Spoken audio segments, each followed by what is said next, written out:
Hello and welcome to Toppers Notes. Let's get started with current affairs analysis of today. कौन कौन से article हैं जो आज हम डिस्कस करने वाले हैं। सबसे पहले experts raise points of contention on the biological diversity amendment bill 2021।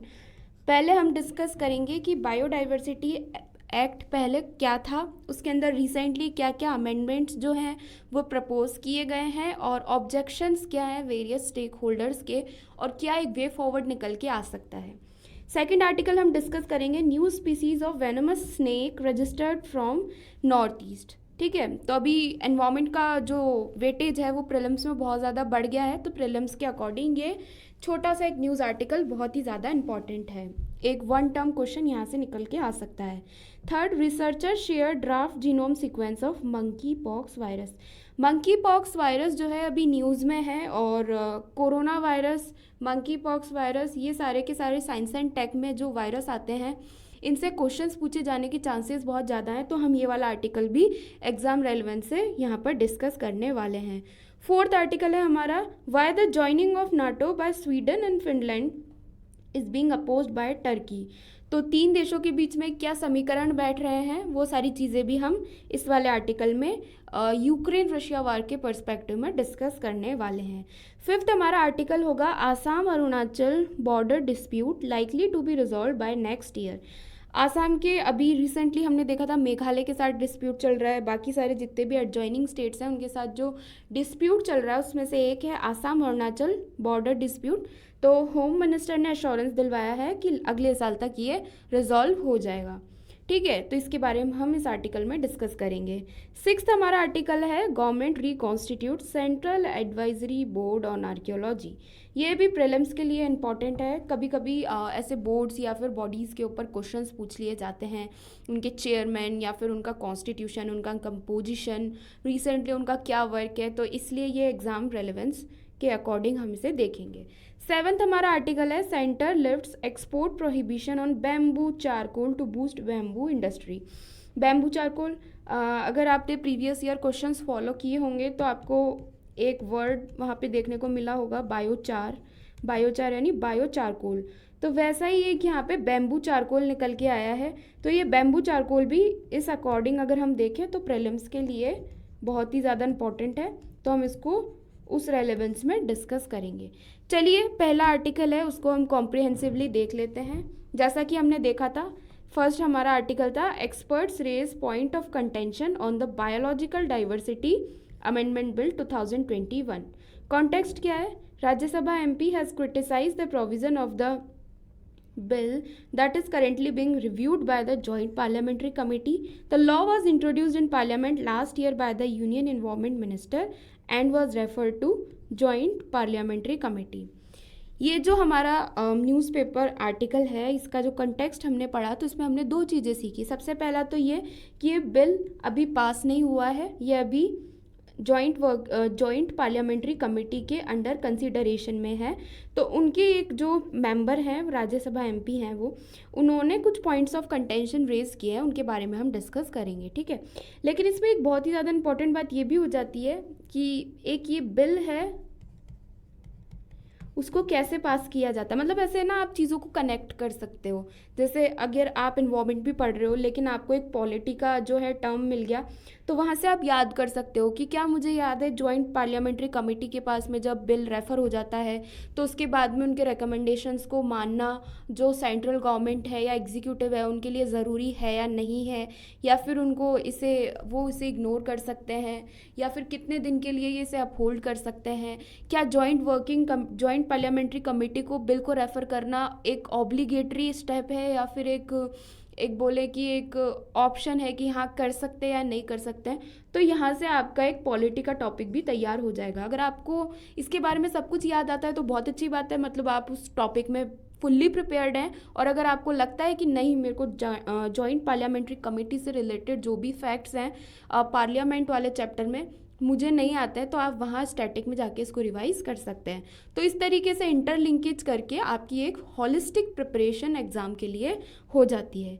चलिए, अब हम ओरिजिनल एक्ट के बारे में डिस्कस कर लेते हैं। तो ये एक्ट 2002 में आया था, was framed to give effect to the United Nations Convention on Biological Diversity 1992. अगर आप इन्वायरमेंट का स्टैटिक पोर्शन प्रिपेयर कर चुके हैं तो आपको ज़रूर पता होगा कि रियो समिट हुआ था, ठीक है, 1992 में। तो वहीं पे उस समिट के दौरान एक कन्वेंशन भी साइन हुआ था, that is convention on biological diversity 1992। तो अब आप याद करने की कोशिश करो कि आपको क्या याद आ रहा है कन्वेंशन ऑफ बायोलॉजिकल डाइवर्सिटी में क्या क्या था। क्या आपको याद आ रहा है वो लीगली बाइंडिंग है या फिर एक ऑप्शन है लोगों के लिए कि मतलब कंट्रीज़ के लिए कि वो उसे साइन करे या ना करे, या फिर इसके जो प्रोविजंस हैं उनको मानना एक तरीके से कंपल्शन है या नहीं है। तो आप इस तरीके से एक और स्टैटिक पोर्शन का टॉपिक प्रिपेयर कर सकते हो।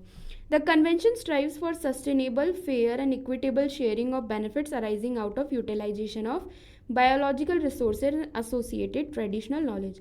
ये जो पूरा कन्वेंशन है ये आपको पता होगा, यहाँ पे बायोलॉजिकल डाइवर्सिटी टर्म आ रहा है तो उसी से रिलेटेड है, बायोलॉजिकल रिसोर्सेज के यूटिलाइजेशन और equitable sharing etcetera etcetera.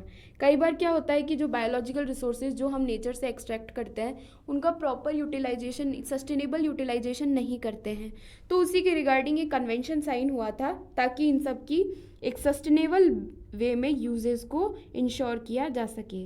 The act formulates A 3 tier structure consisting of National Biodiversity Authority at national level, state biodiversity boards at state level and biodiversity management committees at local level।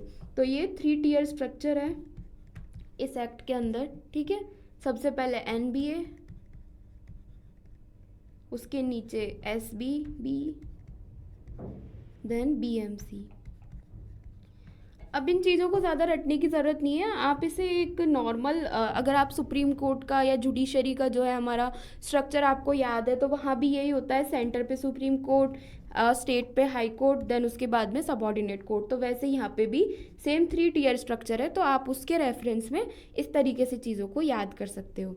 The primary responsibility of the BMC is to document local biodiversity and associate knowledge in the form of people's biodiversity register, ठीक है।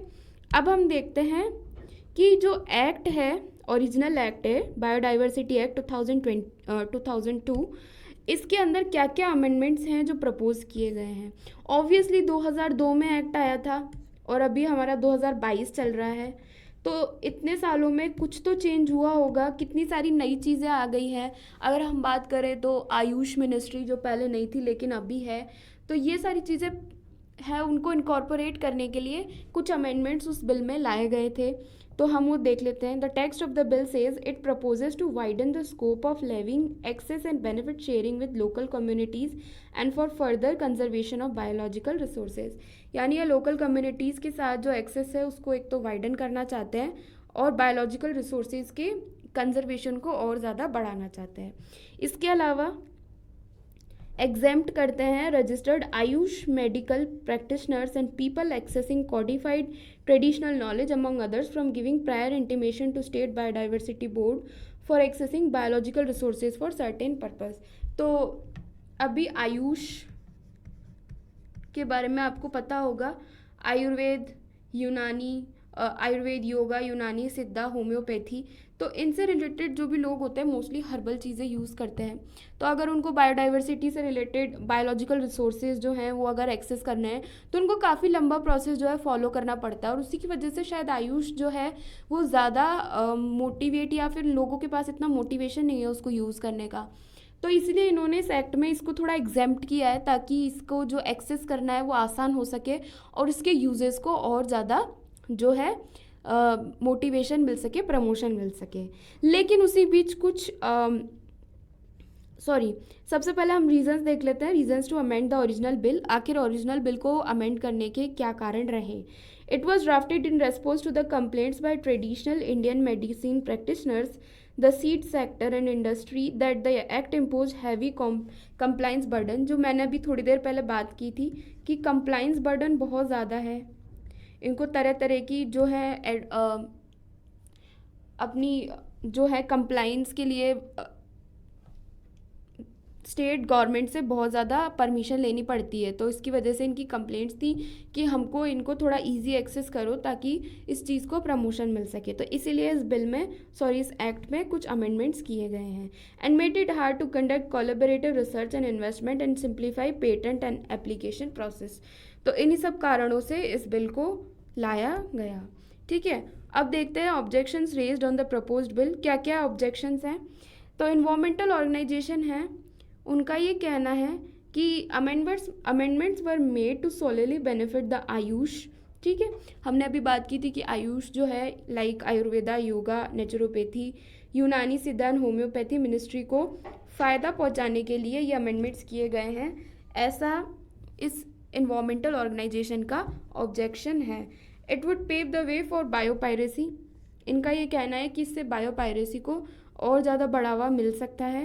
And modifications will exempt AYUSH manufacturing companies from needing approval from NBA and this will go against one of the core provisions of the act का जो core provision है वो यही है कि आपको नेशनल बायोडाइवर्सिटी अथॉरिटी से सबसे पहले अपना जो है अप्रूवल लेना है। लेकिन ये आयुष जो है, आयुष के जो प्रैक्टिशनर्स हैं उनको ये एग्जेम्प्ट कर देते हैं। ठीक है, तो इसीलिए ये एक तरीके से इसके अगेंस्ट है। The act draws a distinction between registered Ayush practitioners and a company accepting the former from the act. Conclusion क्या निकल के आता है? हमने इसके बेनिफिट्स भी देख लिए और उसके हमने ऑब्जेक्शंस भी देख लिए। अब जो कंक्लूजन है वो हमारा एक बैलेंस व्यू होगा कि आयुष को प्रमोट करना भी बहुत ज़्यादा ज़रूरी है, लेकिन बायोपायरेसी को भी हम प्रमोट नहीं कर सकते हैं। तो हमारा कंक्लूजन यही है कि recently proposed bill should have a balanced approach between providing ease of regulations for AYUSH practitioners and regulating laws for biopiracy so that the very purpose of the original bill is not defined. ठीक है, let's move to the next article. New species of venomous snake registered from northeast. As you can see in the picture, हरा सांप, like हरे सांप तो हमने बहुत सारे देखे हैं, कई बार हम टीवी में भी देखते हैं, इंटरनेट पे भी देखते हैं, सारे सिमिलर ही लगते हैं। लेकिन एक नई प्रजाति जो है अभी हाल फिलहाल में खोजी गई है। ठीक है, a venomous green snake which is new to the science is found in the Meghalaya state of north east. North east में कहाँ पे मिला है? मेघालय में। ठीक है, आप इसे ऐसे भी याद कर सकते हैं कि नॉर्थ ईस्ट के अंदर बहुत ही ज़्यादा एवरग्रीन फॉरेस्ट होते हैं। ठीक है, तो ग्रीनरी और रेनफॉल बहुत ज़्यादा होता है, तो वहाँ की जो वेजिटेशन है, वहाँ का जो इन्वामेंट है, उसके अकॉर्डिंग इस स्नेक का जो कलर है वो वहाँ के इन्वामेंट के अकॉर्डिंग ही है। तो अगर कई बार कन्फ्यूज़न हो जाता है तो हम इस तरीके से गैस वर्क करके अपने क्वेश्चन में आंसर निकाल सकते हैं। अब हम जान लेते हैं कि ये जो नया ग्रीन स्नेक पाया गया है उसका नाम क्या और उसके क्या क्या जो है प्रॉपर्टीज़ है। ठीक है, it has be named as Maya's pit viper. ठीक है, ये नया कोई एक मतलब स्नेक बहुत सारे मिलते हैं, लेकिन ये एक नई स्पीसीज़ मिली है, इसका नाम हमने रखा है Maya's pit viper. It is believe to allude to Maya meaning the supernatural powers और the illusion related to local legends. तो वहाँ के लोग जो भी सुपरस्टिशियस बिलीफ रखते हैं सुपर नेचुरल पावर्स में, तो वहीं के इन्होंने बेस पे इसका नाम जो है रखा है। It use to be refer to as either Pope's pit viper और gums pit viper until it was observed closely at the Umroi military station near the Meghalaya capital of Shillong. तो मैंने पहले बताया था कि इसको एक नॉर्मल स्नेक जो है समझा गया था और उसको जो प्रीवियसली फाउंड स्पीसीज है उनके अकॉर्डिंग ही देखा जा रहा था, लेकिन बाद में इसको क्लोजली जो है ऑब्जर्व किया गया और ये पता चला कि ये जो है एक डिफरेंट स्पीसीज़ है और देन उसके बाद में इसका नेमिंग मायाज पिट वाइपर किया गया। ठीक है, it is recorded simultaneously in Mizoram state. Mizoram state में बहुत ज़्यादा कॉमन है बट मेघालय में पहली बार मिला है। Let's move to the next article. Researcher share draft genome sequence of monkey pox virus. अब जीनोम सीक्वेंस कुछ भी रहा हो, हमें उसमें ज़्यादा जाने की ज़रूरत नहीं है। हमारे लिए न्यूज़ में जो सबसे इम्पॉर्टेंट जो पॉइंट है वो ये है कि मंकी पॉक्स वायरस अभी न्यूज़ में है और हमको इसके लिए एग्ज़ाम में प्रिपरेशन करनी है। ठीक है, कंटेक्स्ट देख लेते हैं। Researchers from national institute of health Lisbon, Portugal has shared the draft genome sequence of the monkeypox virus that is rapidly spreading in many European countries. Covid की तरह रैपिडली स्प्रेड कर रहा है. It indicates that the virus circulating outside Africa belongs to the West African clade. ठीक है, Africa में ये पाया जाता है और वेस्ट अफ्रीकन क्लैड का ये वायरस है. आप ये देख सकते हैं फोटो के अंदर कि इसके क्या क्या कैसा ये दिखता है. अगर आपको डिजीज़ हो जाती है तो आपको ऐसे कुछ सिम्टम्स दिखेंगे and that is the genesis of the virus. ठीक है, तो अब हम डिस्कस कर लेते हैं मंकी पॉक्स के बारे में. आपने अगर आप इस फोटो में देख पा रहे हैं तो ये एक तरीके की स्मॉल पॉक्स या फिर दूसरी जो बीमारियां इसके जैसी उनके जैसा इसका सिम्टम्स हैं. ठीक है, लेकिन वायरस जो है वो अलग है और साइंस एंड टेक के पर्सपेक्टिव से हमको उन्हीं सारी चीज़ों के बारे में देखना है ताकि अगर एग्जाम में ऐसा क्वेश्चन आ जाए तो हम उसका जवाब दे पाएँ. It is caused by monkey pox virus. नाम से ही पता चल रहा है मंकी पॉक्स है तो मंकी पॉक्स वायरस ही होगा, लेकिन it is a member of orthopox virus genus. ये हमें याद करना है जेनस कौन सा है एंड फैमिली कौन सी है, पॉक्स वायरिडी. ठीक है, तो ये आपको दोनों चीज़ें याद करनी है क्योंकि ये तो इजीली हम याद रख सकते हैं. ये दोनों चीज़ें थोड़ी अलग हैं तो इन्हें याद कर लीजिए. It is a viral zoonotic disease. Zoonotic का मतलब होता है जो जानवरों में फैलती है सबसे पहले, फिर इंसानों में आती है. ठीक है, वायरल यानी बहुत, अब आप देख रहे हैं रैपिडली स्प्रेड हो रही है तो वायरल डिजीज़ ही होगी, तभी इतनी जल्दी लोगों में फैल रही है. It occurs primarily in tropical rain forest areas of central and west Africa and is occasionally exported to other regions. ठीक है, तो ये भी बहुत ज़्यादा ज़रूरी है याद करना कि कौन से एरियाज़ हैं जहाँ पर ये इंडिजिनस है, like central and west Africa, और वहाँ पर भी ट्रॉपिकल रेन फॉरेस्ट. हमें पता है इक्वेटर पे बहुत ज़्यादा बरसात होती है और अफ्रीका वहीं पर ही है ट्रॉपिकल रीजन में, तो वहाँ पे ये वायरस जो है पनपता है. Typically presents clinically with fever, rash, swollen lymph nodes and may lead to range of medical complications. तो ये सारे इसके सिम्टम्स हैं. यूजुअली सेल्फ लिमिटेड डिजीज़ है with symptoms lasting 2 to 4 weeks. हमारे यहाँ पे जब वही स्मॉल पॉक्स जो डिजीज़ है, लाइक उसे हम जो रीजनल लैंग्वेज में माता आना कहते हैं, तो वैसे ही 2-4 हफ्ते के लिए मंकी पॉक्स रहता है. बस ये सीवियर ना हो तो नॉर्मली सही हो जाता है. It transmitted to humans through close contact with an infected person और एनिमल. अब ये जानना बहुत ज़्यादा ज़रूरी है कि ये इंसान से इंसान में और जानवर से इंसान में और जानवर से जानवर में फैलने वाली एक बीमारी है. ऐसा नहीं है कि मुझे मंकी पॉक्स हो रहा है तो मेरे पास आने वाले किसी इंसान को मंकी पॉक्स नहीं होगा. हो सकता है कि वो अगर मेरे कांटेक्ट में आए तो उसको भी मंकी पॉक्स हो जाए. ठीक है, और अगर आप उसके कोई मटेरियल को भी यूज़ कर लेते हैं जो उसमें वायरस पहले से है तो भी आपको मंकी पॉक्स होने के चांसेस बहुत ज़्यादा हैं. तो ये सारी चीज़ें बहुत ज़्यादा इंपॉर्टेंट हो जाती है कि ट्रांसमिसिबल है या नहीं है. It primarily occurs in central and west Africa. ठीक है, ये सेम पॉइंट है और अर्बन एरियाज़ में ज़्यादा से ज़्यादा देखने को मिलता है. मंकी पॉक्स डिजीज़ के बारे में बात कर ली. अब हम देखते हैं मंकी पॉक्स वायरस, क्योंकि ये भी एग्ज़ाम में पूछा जा सकता है कि इसका क्या स्ट्रक्चर है क्या नहीं है. तो it is an envelope double stranded DNA virus that belongs to the orthopox virus genus of the poxviridae family. Double stranded DNA virus है और ऑर्थोपॉक्सी वायरस जीनस से बिलोंग करता है. ठीक है, इसके 2 क्लैड हैं. एक तो हमने देख लिया था वेस्ट अफ्रीकन क्लैड कंटेक्स्ट में. सेकंड जो क्लैड है वो है central African Congo basin clad. ठीक है, तो सबसे ज़्यादा जो है कॉन्गो बेसिन क्लैड था जिसने सीवियर डिजीज़ फैलाई है और ज़्यादा ट्रांसमिसिबल रहा है. अब इसके होस्ट कौन कौन से, हमने देखा था कि ये जानवरों से इंसान में फैलता है, तो जानवरों में कौन कौन से जो जानवर हैं वो इसके होस्ट हैं वो हम देख लेते हैं. Various animal species have been identified as susceptible to monkey pox virus. इसमें कौन कौन से हैं? Squirrels, tree squirrels, Gambian pouched rats, dormice, non human primates and other species. तो ये भी आप थोड़ा सा याद रख सकते हैं, एग्जाम में पूछा जा सकता है. Let's move to the next article. Why the joining of NATO by Sweden and Finland is being opposed by Turkey. बहुत 2 महीने हो चुके हैं, लाइक बहुत टाइम हो चुका है जब से रशिया यूक्रेन वॉर चल रहा है. इसके रिलेटेड हमने काफ़ी सारे डायमेंशंस डिस्कस किए हैं कि इंडिया की इकोनॉमी पे, वर्ल्ड की इकोनॉमी पे क्या इम्पैक्ट पड़ रहा है, इंडिया की foreign policy amid this crisis कैसे चेंज हो रही है, इंडिया ने कैसे अपना वीट का एक्सपोर्ट जो है वो इंक्रीज़ किया था ताकि इंडिया को ज़्यादा से ज़्यादा इस क्राइसिस से कुछ प्रॉफिट मिल सके। काफ़ी सारे डायमेंशंस जो हैं वो हमने अभी तक डिस्कस किए हैं।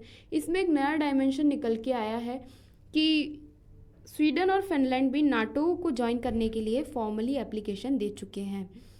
ठीक है, तो ये जो क्राइसिस ही पूरा हुआ था वो यूक्रेन के नाटो में ज्वाइन करने की वजह से हुआ था। अब 2 और कंट्रीज़ हैं जो ऐसा करना चाहते हैं, लेकिन एक जो है रोड ब्लॉक बीच में आ रहा है वो है टर्की। तो टर्की क्यों अपोज कर रहा है वही सारी चीज़ें हम देखेंगे कि जब 2 कंट्रीज़ हैं वो नाटो में आना चाहते हैं तो तीसरे कंट्री को क्या प्रॉब्लम है, क्या उनके ऑब्जेक्शंस हैं। ठीक है, तो कंटेक्स्ट हम देख लेते हैं। Sweden and Finland, the 2 Nordic countries that have historically stayed out of the military alliances, have formally applied to join NATO, that is North Atlantic Treaty Organization. Turkey, a NATO member since 1952, has said it would oppose the Nordic countries joining the bloc. It has been cited that these countries harbor terrorist groups, a reference to Kurdish insurgent outfits. तो यहाँ छोटा सा एक reference दिया है कि क्यों वो लोग इसको अपोज कर रहे हैं। ठीक है, तो इस कंटेक्स्ट में से क्या क्या चीज़ें हैं जो हम एग्ज़ाम के लिए फ़िल्टर आउट कर सकते हैं। सबसे पहला तो नाटो के बारे में आपको पता होना चाहिए। अगर आपको याद आ रहा है तो बहुत अच्छी बात है। अगर आपको नाटो कंट्रीज़ या नाटो के बारे में कुछ याद नहीं है तो आप जाकर हमारे खुद के ऐप पर नाटो के बारे में पहले याद कीजिए, देन उसके बाद में इस आर्टिकल पर मूव अप कीजिए। इससे आपको ये आर्टिकल समझने में बहुत ज़्यादा आसानी होगी। इस मैप के थ्रू आप ये देख सकते हैं कि कैसे नाटो ने धीरे धीरे एक्सपेंशन किया है और ये कैसे यूरोप की तरफ बढ़ा है और कितनी सारी कंट्रीज़ कौन कौन से ईयर में इसमें इंक्लूड हुई हैं। उसके अलावा जो सेकंड चीज़ है जो बहुत ज़्यादा इंपॉर्टेंट है, नॉर्डिक कंट्रीज़। तो आपको ये भी पता होना चाहिए कि नॉर्डिक कंट्रीज़ कौन कौन सी कंट्रीज़ को कहते हैं। 2 तो इसमें आई गई हैं, स्वीडन और फिनलैंड, और बाकी कौन कौन सी हैं वो भी आप याद कर सकते हैं। उसके अलावा एक ये जो कुर्दिश इंसर्जेंट आउटफिट्स का नाम आया है, तो यहाँ से हम कुर्द्स के बारे में भी देख सकते हैं क्योंकि कुर्द्स हैं सीरिया का जो क्राइसिस हुआ था तब से न्यूज़ में आए थे। तो ये जो इंडिजिनस पीपल है इनके बारे में जानना भी एग्ज़ाम के पॉइंट से बहुत ही ज़्यादा इंपॉर्टेंट है। चलिए देखते हैं क्या क्या रीजंस रहे हैं कि अभी तक तो स्वीडन और फिनलैंड जो हैं, जैसा कि हमने कंटेक्स्ट में देखा कि stayed out of the military alliances, लेकिन अब एकदम से इन्होंने ऐसा क्यों सोच लिया। ठीक है, तो उनके क्या क्या कारण रहे थे। सबसे पहले जो स्वीडिश नॉर्वेगियन वॉर हुआ था बहुत पहले, तो उसमें स्वीडन ने अडॉप्ट किया था neutrality as the corner stone of its foreign policy as it suited its interest better in an increasingly hostile neighbourhood. It stayed out of the 2 world wars and the cold war. अगर आप Sweden की location जानते हो, इस map में देख लेते हैं।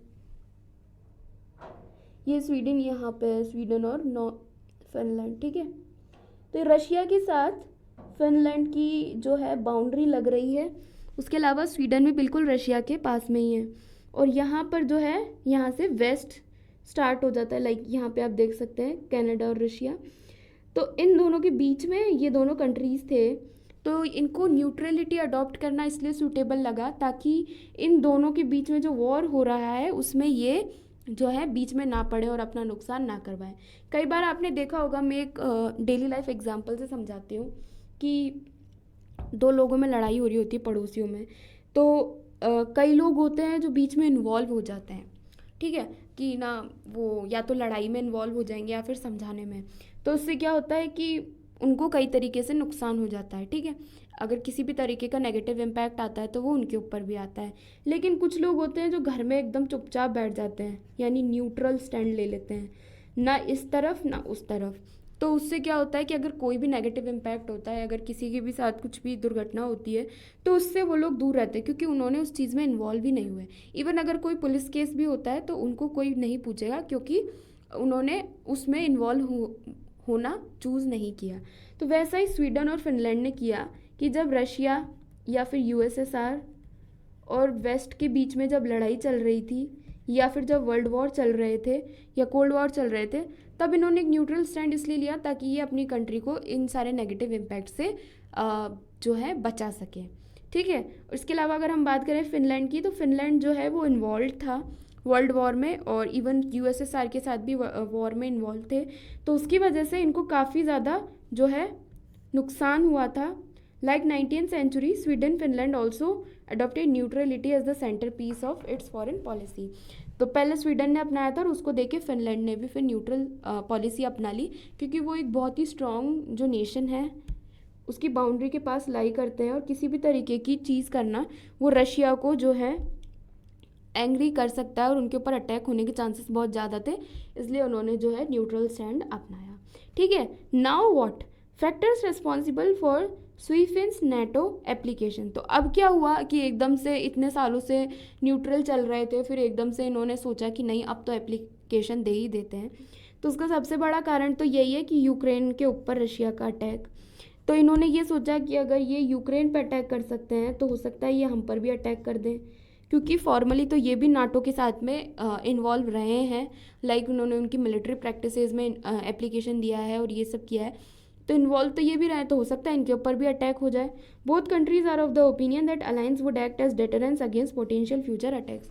तो इनका ये मानना है कि नाटो के साथ अगर हम अलायंस कर लेंगे तो हमको एक तरीके से प्रोटेक्शन मिलेगा, क्योंकि अगर नाटो का मेन एम आपको याद हो तो वो ये है कि अगर एक भी नेशन के ऊपर अटैक होता है तो उसको सारे नेशंस के ऊपर अटैक माना जाता है।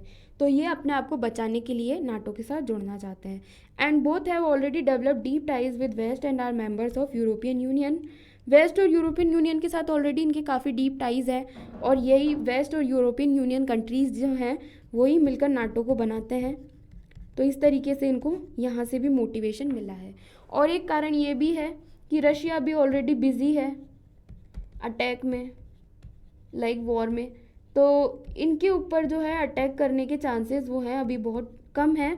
तो इन्होंने सोचा कि लगे हाथ हम भी मेंबरशिप ले लेते हैं, क्योंकि अभी रशिया बहुत ज़्यादा बिजी है, अटैक नहीं कर पाएगा और इसी बहाने हमको भी एक सेफर हार्बर मिल जाएगा। ठीक है, अब हम देखते हैं कि रशिया की क्या पोजीशन है, क्योंकि रशिया ने यूक्रेन पे अटैक ही इसलिए किया था कि वो नाटो में आना चाहता था। तो अब दो देश और हैं जो नाटो में आना चाहते हैं, तो उस पर रशिया का क्या रिएक्शन है। Russia has sought to play down the development, saying the Nordic countries joining NATO does not pose any immediate threat to its nation, but warned against NATO's moving weapons to these countries। इन्होंने कहा है कि अगर ये membership ले रहे हैं तो हमें कोई प्रॉब्लम नहीं है, आप ज्वाइन कर सकते हैं, लेकिन अगर नाटो कंट्रीज़ ने यहाँ पे वेपन्स मूव करना स्टार्ट कर दिया तो उसके बाद में हम जो है अटैक यहाँ पर कर सकते हैं। While it's not clear what it would do in the long term, its immediate response was to cut electricity exports and gas supplies to Finland। तो फिनलैंड जो है जस्ट यहाँ पे इनकी बॉर्डर पर ही है, तो इनका जो इमीडिएट रेस्पॉन्स जो देखने को मिल सकता है वो ये हो सकता है कि इलेक्ट्रिसिटी एक्सपोर्ट्स वहाँ पे बंद कर दें और गैस सप्लाईज जो हैं वो कट डाउन कर दें। Now reasons for Turkey's opposition to this move. अब दो देश हैं वो नाटो में शामिल हो रहे हैं, तो इसमें तीसरे देश को क्या प्रॉब्लम है, वही सारी चीज़ें हम डिस्कस कर लेते हैं। Sweden is a nesting ground for terrorist organisations according to Turkey's president. तो टर्की के अंदर जो भी ऐसे ऑर्गेनाइजेशंस हैं जिनको टेररिस्ट घोषित कर दिया है, तो वो उनको स्वीडन ने पनाह दे रखी है, ऐसा इनका टर्की के प्रेसिडेंट का मानना है। लाइक वही सेम सीन कि इंडिया में जो टेररिस्ट ऑर्गेनाइजेशंस हैं उनको पाकिस्तान हार्बर करता है, तो इंडिया पाकिस्तान पे ब्लेम करता है कि ये एक नेस्टिंग ग्राउंड है टेररिस्ट ऑर्गेनाइजेशंस के लिए। तो सेम एलिगेशन टर्की ने स्वीडन पर लगाया है। It is being alleged that Sweden and Finland maintain close ties with Kurdish militias, particularly YPGs, that is the armed wing of Syrian Kurdistan, which controls parts of Kurdish region in Syria। तो Turkey के अंदर जो instability फैला रहे हैं Kurdish militias, उनको ये लोग जो हैं क्लोज टाइज उनके साथ मेंटेन किया गया है और उनको प्रमोट करते हैं, ऐसा इनका मानना है।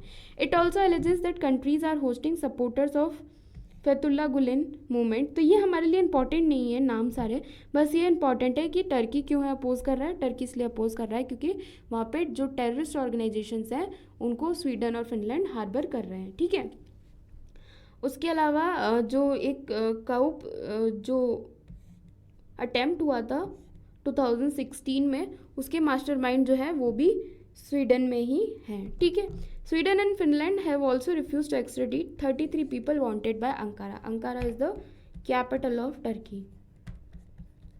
कई बार कंट्रीज़ को रेफ़र करने के लिए उनकी कैपिटल को भी रेफ़र कर देते हैं, जैसे कई बार बोलते हैं न्यू दिल्ली वांट्स, उसका मतलब ये नहीं है दिल्ली चाहता है, उसका मतलब ये है कि एक कैपिटल लाइक जो होल नेशन है उसको वहाँ पे रेफ़र किया गया। तो ये सेम चीज़ यहाँ पे हुई है। अंकारा लाइक जो टर्की था उनको वांटेड 33 पीपल जिनको इन्होंने एक्स्ट्राडिट करने से मना कर दिया। Now what can be the way ahead about this problem. ठीक है, if Turkey walks to the talk and blocks the Swefin bid that would leave to the Nordic countries in an awkward spot. मतलब इनके साथ एक बहुत ही ज़्यादा awkward सा situation हो जाएगा।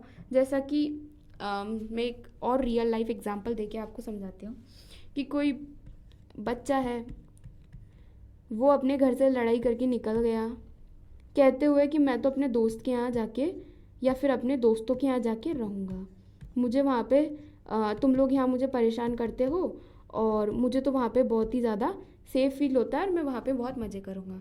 तो वैसा ही यहाँ पे स्वीडन और फिनलैंड के साथ हुआ है। लेकिन बीच में एक तीसरा दोस्त है जिसकी इससे लड़ाई हो रखी है, तो वो कहेगा कि नहीं यार इसको मत आने दो, नहीं तो मैं चल जाऊँगा और मैं इसको बिल्कुल नहीं आने दूँगा। तो अब ये बच्चा तो घर से निकल गया ये कह के कि मैं तो जाऊँगा, लेकिन यहाँ पे वो आ नहीं पा रहा है और वो रास्ते में ही रह गया है। ठीक है, तो एक तरीके से बहुत इम्प्रेसिंग सिचुएशन इसके लिए हो गई है कि अब वो घर भी नहीं जा सकता है क्योंकि वो घर से निकल चुका है, और वो यहाँ भी नहीं जा सकता है क्योंकि यहाँ पे कोई उसका दुश्मन है। तो सेम सिचुएशन जो है स्वीडन और फिनलैंड के साथ हुई है कि वो लोग ने जो है जो अनाउंसमेंट कर दिया है कि वो लोग नाटो में जाएंगे, और यहाँ पे अपोजिशन आ गया और वो बीच में रह गए हैं। Even if the application goes through it would take time for these countries to be formally inducted in the alliance. और अगर इनके एप्लीकेशन को एक बार के लिए जो है अप्रूव भी कर दिया जाता है तो भी काफ़ी टाइम लग जाएगा इनको इस अलायंस में आने में, क्योंकि आपको पता है जो फॉर्मेलिटीज़ होती हैं वो काफ़ी महीने चलती है। तो इसी बीच जो है रशिया को विंडो मिल जाएगा whose response would depend on whether its troops could meet their military objectives in Ukraine and whether they could do it fast। तो इससे रशिया को विंडो मिल जाएगा और हो सकता है कि अगर वहाँ पर यूक्रेन में इनके ऑब्जेक्टिव्स जो है मीट हो जाते हैं तो वो इन दोनों कंट्रीज़ के ऊपर भी इस दौरान जो है अटैक कर दें। So that is the way ahead. Now let's move to the next article. Assam Arunachal border dispute likely to be resolved by next year according to the Home Minister। अब यहाँ से इस न्यूज़ आर्टिकल की headline से आपको क्या चीज़ एक जो है एक्सट्रैक्ट करने को मिलती है वो है कि home ministry is involved in border dispute resolution of 2 states. ऐसा कोई क्वेश्चन आपसे प्रीलिम्स में पूछ सकते हैं। ठीक है, डायरेक्ट क्वेश्चन पूछने के चांस भी होते हैं, लेकिन इनडायरेक्ट कॉन्सेप्चुअल क्वेश्चन भी हो सकते हैं कि क्या होम मिनिस्ट्री या सेंटर का कोई रोल है 2 स्टेट्स अगर डिस्प्यूट रिजोल्व कर रहे हैं, या फिर वो बायलैटरली ही उसको करते हैं और सेंटर उसमें बीच में बोल नहीं सकता। तो इसी से रिगार्डिंग ये हमारा एक और जो है कॉन्सेप्ट क्लियर हो जाता है। ठीक है, कंटेक्स्ट देख लेते हैं। Union home minister assured that interstate boundary dispute between these states will be resolved soon. Both states had decided to settle down their border dispute out of court through talks last year on insistence from center। पहले जो है दोनों states के बीच में इतनी ज़्यादा बात बढ़ गई थी कि कोर्ट केस हो गया था और सुप्रीम कोर्ट में कोर्ट पेंडिंग चल रहा है काफ़ी सालों से, जिस पे कोई अभी तक फैसला नहीं आ पाया है। तो दोनों स्टेट्स ने लास्ट ईयर सेंटर की इंसिस्टेंस पे, यानी भाई होम मिनिस्ट्री के इंसिस्टेंस पे, अपनी पोजीशंस को गिव अप करके डिसाइड किया कि वो अपना डिस्प्यूट रेजोल्यूशन बायलैटरल टॉक्स के थ्रू करेंगे कोर्ट से बाहर आके। ठीक है, तो अब हम देख लेते हैं आसाम अरुणाचल बॉर्डर डिस्प्यूट क्या है। ठीक है, इसका क्या जेनेसिस है और ये क्यों डिस्प्यूट इन दोनों स्टेट्स के बीच में हुआ। तो Assam shares 10 kilometre long boundary between Arunachal Pradesh. ठीक है, प्री इंडिपेंडेंस हमने देखा है कि काफ़ी सारे जितने भी डिस्प्यूट्स हैं वो सारे के सारे ब्रिटिश लोगों की देन है। तो ये भी सेम चीज़ यहाँ पे अप्लाई होती है कि ब्रिटिशर्स की ही जेनेसिस है जहाँ से ये डिस्प्यूट स्टार्ट हुआ। The border dispute between 2 states has its genesis in 1873 when British started inner line regulation creating a imaginary boundary between plains and hill areas of North Assam। ठीक है, inner line regulation which still exists requires people from outside Arunachal Pradesh to take permits before entering the state। ये point आप बहुत ज़्यादा important है, याद कर सकते हैं ILP के बारे में, जैसे इनर लाइन परमिट कहते हैं। इनर लाइन परमिट पॉलिटिकल बहुत इंपॉर्टेंट टॉपिक है, क्योंकि ये 6 शेड्यूल एरियाज़ और 5 शेड्यूल एरियाज़ को कवर करता है। तो आपको अगर इनर लाइन परमिट के बारे में पता है, जैसा कि यहाँ पे एक लाइन दे रखी है, तो बहुत अच्छी बात है। और नहीं पता है तो आप पॉलिटी के सेक्शन में जाके इसको पहले रिवाइज कर सकते हैं, ताकि इससे रिलेटेड अगर कोई भी क्वेश्चन प्रीलिम्स में या मेंस में आता है तो आप उसे सॉल्व कर सकें। ठीक है, अब पोस्ट इंडिपेंडेंस सिनेरियो देख लेते हैं। This area separated from Assam was initially called north east frontier tract, और फिर बाद में इसको बोला NEFA, that is north east frontier agency. तो अरुणाचल प्रदेश का जब एक्सट्रैक्शन हुआ था आसाम से, तो उसको हम बोलते थे नेफा। ठीक है, FA। It was under the administrative jurisdiction of Assam post independence, Assam के अंडर ही ये आता था। फिर इसको रीनेम किया Arunachal Pradesh and granted status of union territory and became full fledged state in 1987। एक यहाँ से भी एक इम्पॉर्टेंट पॉइंट निकल के आता है कि पहले अरुणाचल प्रदेश यूनियन टेरिटरी बना, उसके बाद उसे स्टेटहुड मिला। तो ऐसे कुछ चुनिंदा ही स्टेट्स हैं जो पहले यूनियन टेरिटरीज थे, तो आपको उन सबको याद करना है। कई बार क्वेश्चन आ जाता है कि ऐसे कौन से स्टेट्स हैं जो पहले यूनियन टेरिटरीज थे और उनको स्टेटहुड बाद में मिला, तो आप वो भी एक स्टैटिक पोर्शन वहाँ से जो है प्रिपेयर कर सकते हो। Unilateral transfer of land, but before it goes the present boundaries, committee headed by former Assam chief minister transferred about this much square kilometre of territory which was earlier नेफार to Assam. मतलब जो वहाँ के जो एक कमेटी गठित हुई थी कि कितना एरिया वहाँ पे जाना चाहिए, तो असम के चीफ मिनिस्टर ने अपने जो है फ़ायदे के लिए आसाम को इतनी सारी 3650 square kilometre of territory Assam को ट्रांसफ़र कर दी यूनिलैटरली, यानी बायलैटरली, कोई डिस्कशन किए बिना। So this transfer done without consultation with the people is the prime bone of contention between both states. ठीक है, as Andhra Pradesh does not recognise it. अब ये जो है डिस्प्यूट का सारा कारण यही है कि बिना पूछे ताछे हमारी ज़मीन उनको दे दी, तो तब से ही अरुणाचल प्रदेश ने उस टेरिटरी को रिकॉग्नाइज नहीं किया है और आसाम के साथ उनका डिस्प्यूट चल रहा है। Let's move to the next article. Government reconstitute central advisory board on archaeology. तो ये वाला आर्टिकल है, ये प्रीलिम्स के लिए बहुत ज़्यादा इंपॉर्टेंट है। हम इसका कॉन्टेक्स्ट देख लेते हैं। President has reconstituted the central advisory board of archaeology for a period of 3 years। इस कॉन्टेक्स्ट से हम क्या इंपॉर्टेंट चीज़ निकाल सकते हैं कि इस बॉडी को, इस बोर्ड को किसने रिकॉन्स्टिट्यूट किया है? प्रेसिडेंट ने। ठीक है, अगर आपसे एग्ज़ाम में क्वेश्चन पूछ लें कि दिस बॉडी, हम इसको काबा बोल सकते हैं। ठीक है, तो ये जो काबा है इसको स्टैट्यूटरी स्टेटस दिया गया है या फिर एग्जीक्यूटिव रेजोल्यूशन से ये फॉर्म हुई है, क्या इसका कारण है? तो यहाँ पर आप बोल सकते हैं कि प्रेसिडेंट के रिजोल्यूशन से, एग्जीक्यूटिव रिजोल्यूशन से ये फिर से रिकॉन्स्टिट्यूट हुई है। ठीक है, अब हम बात कर लेते हैं इस बोर्ड के बारे में। इसका एम क्या है? To strengthen ties between ASI and people working in the field of archaeology. ASI के बारे में हमको पता ही है कि ये जितने भी हमारे पुराने हेरिटेज साइट्स हैं उनको सबको प्रिजर्व करने का, उनको प्रमोट करने का, उनका ध्यान रखने का, मेंटेनेंस करने का काम करते हैं। तो जो लोग आर्कियोलॉजी में काम कर रहे हैं और ASI के बीच में टाइज स्ट्रेंथन करना इस बोर्ड का एम है। उसके अलावा to provide advice to the centre on archaeological related topics refer to its by its members.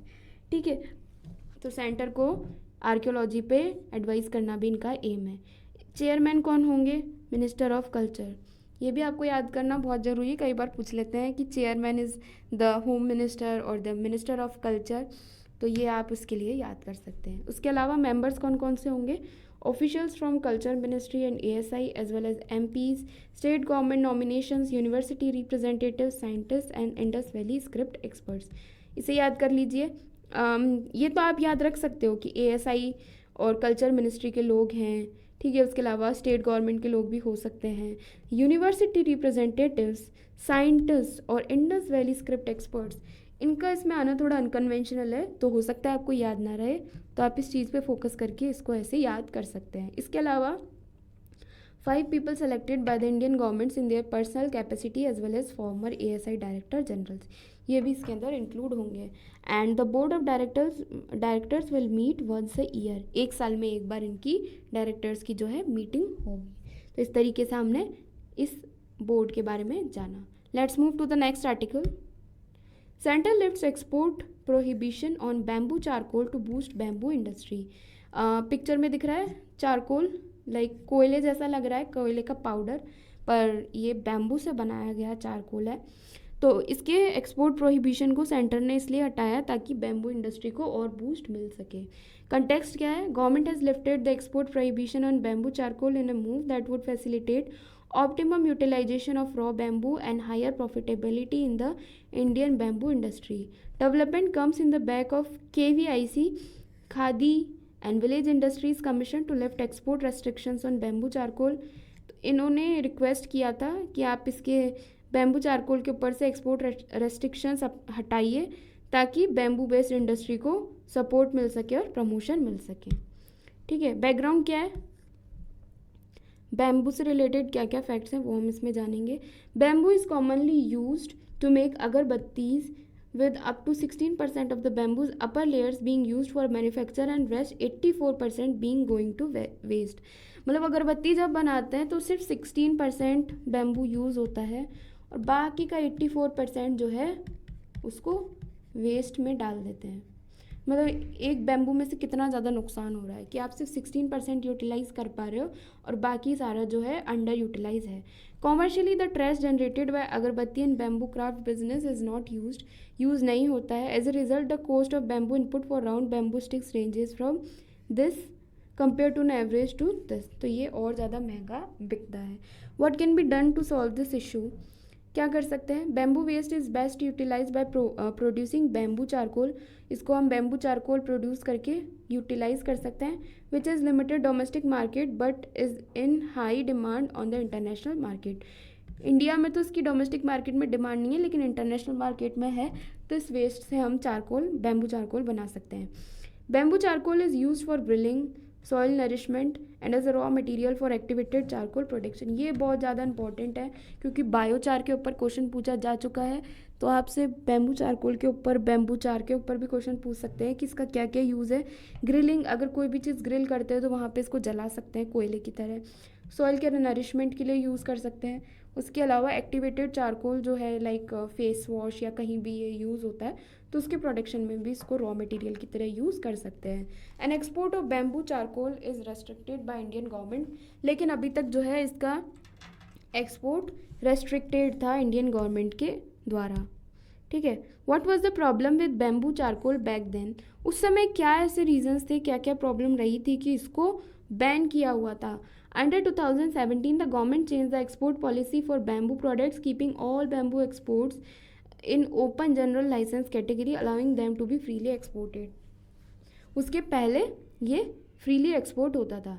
Exports of bamboo charcoal, bamboo pulp and uncooked shoots on the other hand are prohibited। मतलब ये सारी चीज़ें तो freely export होती थी लेकिन bamboo charcoal, bamboo pulp और uncooked shoots जो हैं उनका एक्सपोर्ट जो है अभी तक प्रोहिबिटेड था। What has government done in the meantime? The export prohibition on bamboo charcoal has been repealed by the Indian government. This strategy repeal यानी अब prohibition नहीं है। Strategy will help the Indian bamboo sector make better use of raw bamboo and increase profitability। इससे क्या हुआ कि इसकी international demand इतनी ज़्यादा है तो इसको यूज़ करने में भी फ़ायदा है और इससे प्रॉफिटेबिलिटी भी बढ़ेगी और हमारा एक्सपोर्ट भी है इंक्रीज़ होगा और इकोनॉमी को बूस्ट मिलेगा। ठीक है, थैंक यू सो मच ये वाला वीडियो देखने के लिए। अगर आपको पसंद आया है तो ज़रूर वीडियो को लाइक करें, शेयर करें, सब्सक्राइब करें चैनल को ताकि आपको वीडियो का नोटिफिकेशन मिले और आप ज़्यादा से ज़्यादा ऐसे वीडियोस को टॉपर्स नोट्स के चैनल पे वॉच कर सकें। Thank you.